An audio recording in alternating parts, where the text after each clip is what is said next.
The bounty hunters. Wow, I am distractible today. With that somber and solemn announcement, which has Slytherin try to speak up twice and have the words catch in his throat, then he finds it. But why? Slytherin asks, and the heir looks at him oddly. Why do you want to die? Why fear it? The heir asks. I have built much, made much, thought much, lived much. I have lived until my light faded and lived still. I have lived longer than my father. I have lived longer than his father. There is only sacred Rauda of my line older than me. When I fade, 19 will be the eldest in his turn. There is nothing to fear. All must do so in our time. But, Slytherin begins, and the heir holds up a hand and smiles. I have ushered in thousands of daughters and many sons.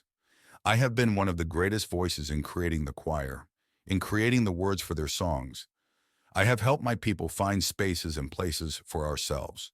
I was there when Ulmav, Wura, and Vathon were discovered, and their children joined with us. I taught them words and honor and much more. I helped teach and heal the rifts between Asva and Darua's children. I have hunted the great eyeless beasts and defended home from burning stone and frozen water. I have built, I have broken, I have sired and extinguished. The heir explains before nodding. I am old, he says before nodding again. And there is nothing so tiring as staying awake when you must sleep. I must sleep, but there is more to do before I can rest. It's still, Slytherin says, and Pukey puts a hand on his shoulder. If he wants to run out the clock, that's entirely his choice. I've told him we can make him younger, or at least implied it to a level he understands the offer, Pukey says before looking to the heir, who nods. But he doesn't want that. And just like it's a crime to kill outside of defending yourself or others, forcing someone to live can be just as bad. It is sad, but it must be respected. Sad, you say? The heir asks. You are clearly a reasonable and wise person. There's never enough such people around, so seeing any such person go is a sad thing. I see, the heir remarks as he nods to himself in thought. You came from the... What was word? Basement? Yes. You came from the basement that she arrived through, yes? Yes. But you moved here without moving through tunnels. Correct, Pukey says, and the word confuses the heir for a moment before it clicks and he nods.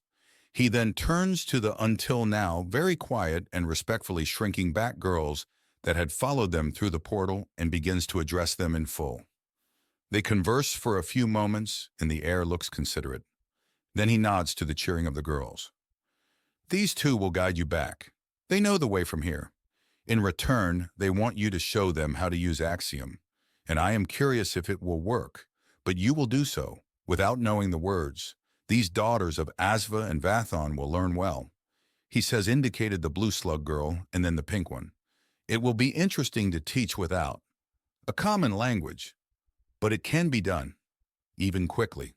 The heir says, I do have something you need to know before we take the governess away from here and into proper custody, Pukey says, and the heir gestures for him to continue. You will need names for more than the ancestors. The 18th heir of Rauda is a fine title and is indeed you. However, for many, they will want something more simple they can call you. We will we? There are so many of us. How does one choose a name? Normally, one's parents give you one, Pukey says, and the heir huffs in amusement. Too late for me, and a great deal of work for me as well.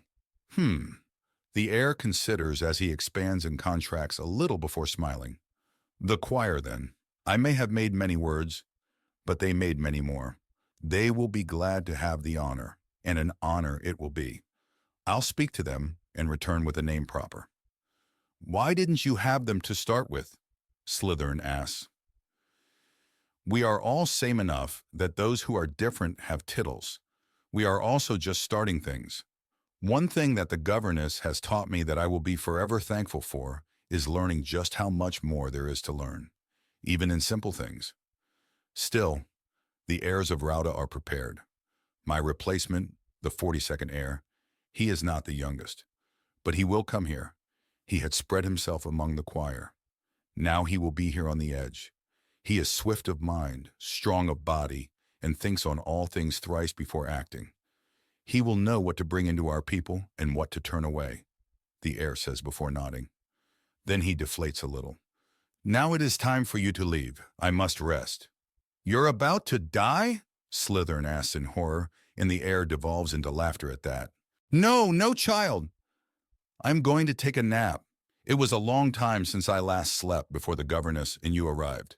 I need to slip into some nice lukewarm water and just float for a time. Excuse me, he says before speaking to the others and then moving out of the room at a controlled pace. The Asva and Vathan daughters start making all sorts of gesture for them to follow, and the group does.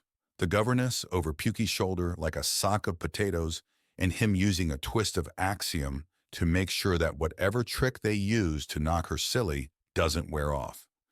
As they move, Tang seems to take the lead in the instruction, and he grabs the hand of the pale green Asvara girl and holds her hand against his. Feel that and remember it. That's the flow of axiom. She seems confused and is so distracted that the neon-pink Vathan descendant has to stop her from leading them down the wrong path. As this is happening, there is a call on Pukey's communicator, as the sheer number of signal boosters that Itchy has been activating has them quickly return to reception range. Captain Schmidt here, Pukey says. Congratulations, human. You've not only earned a week's pay, but a combat bonus and a diplomatic bonus as well. Perhaps even more if this turns out very well. The voice on the other side states with a distinct eartheny chime behind it. Thank you. May I have the pleasure of knowing to whom I am speaking? My actual name and rank cannot be heard by ape-descendant species. Translated crudely, I am Commodore Thread. Translated properly, I am the second-degree divine leader, Thread of the 4th Heavenly Fleet. We are on approach to arrest the criminal and begin proper contact with the newly discovered natives. We will be delayed by another 3 hours due to the requirements for us to turn around and grab a full ambassador and the construction crews, plus materials, to make an appropriate embassy to accommodate these newly discovered peoples. I see. What is the official stance on simply placing the governess in stasis and handing the entire pod over at your convenience? Pukey asks. Unfortunately, that will not be permissible. Currently under arrest or not, disgraced or not, violent or not, she has still some honors afforded to her as an official of the LeBlanc Empire. Placing her in stasis against her will is a crime, even after she has been arrested, Commodore Thread states. I see. That will make things more complicated, but we have an answer to that, which is a small room where the walls have a thin tritite coating on the other side of the walls, vents and door.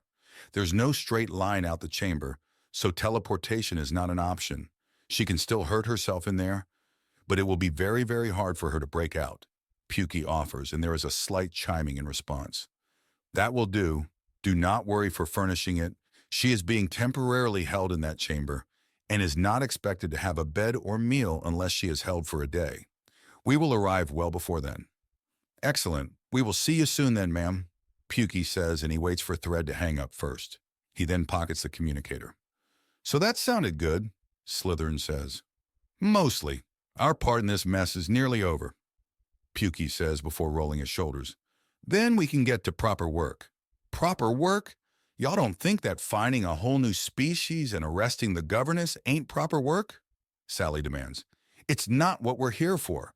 We came here for a fun bit of chasing down bad guys, tackling them to the ground, and throwing them in stasis for a payday. Maybe hunting some animals or stretching our brains with the puzzles of where some stolen things were. This wasn't very dangerous, but it was very annoying, Pukey says. To be honest, the fact I even got this little scratch is one of the more surprising things about this. The hat says as he shows off his now bandaged palm and then moves fast as Slytherin suddenly reveals he had his lost sombrero in an expanded space pocket. Thank you, little buddy. By the way, how's the cold treating you under here? Oh, I'm fine.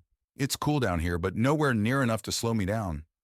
Slytherin answer as the hat puts his sombrero back on. There are several momentarily exciting moments as girls from different ancestors poke out of holes and either complete or abort a charge towards the girls, depending on whether they spot the group first. Those that see the hat first, which is not hard as he's the biggest person there, and wearing a hat so big he may as well be wearing a signpost, scream Halmara only to be shushed and corrected by the two girls with them. The conversation isn't understood word per word, but the gist of it being, no, they are all right, the air has spoken to them. is heard loud and clear. This leads to progressively more and more slug women from numerous different ancestries to follow them and pay attention to Tang continuing to teach the two girls they started with.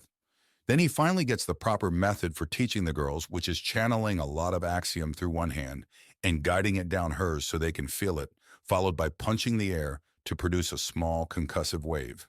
The audible gasp as the girl gets it and starts punching the air to produce multiple concussive attacks, and the other girls cheer. Even across the different ancestries, it looks like for all that the governess was trying to bring cheating into things, there was nowhere near enough bad blood between them to sour the victory. The other then immediately starts interrogating the first, and Slytherin moves up and repeats what Tang just did. She pauses and then starts examining his gloves. After a few moments, he pulls off the gloves and shows off his mechanical fingers.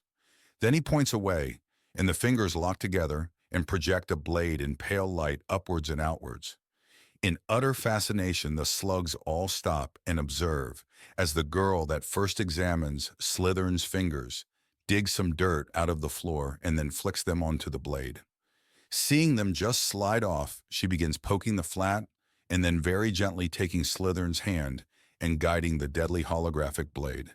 Then she digs it into the ground and pulls it out to examine the gouge he made that cleaved cleanly through a few small stones. She rises up and says something quickly, and the crowd around them answer, and things start quickly spiraling into several arguments. Slytherin disengages his hollow blades and slips the glove back on. He then taps the girl he started teaching on the shoulder and guides the axiom into her hand and then does a concussion punch of his own. She follows suit and lets off a blast. Then after a moment of thinking, she draws in more axiom and lets out another concussion punch. She then throws her hands up with a cheer, and several of her fellows rush over to hug her in congratulations. Well, that's our end of the bargain. Thank you, gents. Now, let's get the rest of the way out. It's not so far. Look up ahead. One of our signal boosters, Itchy says, pointing ahead.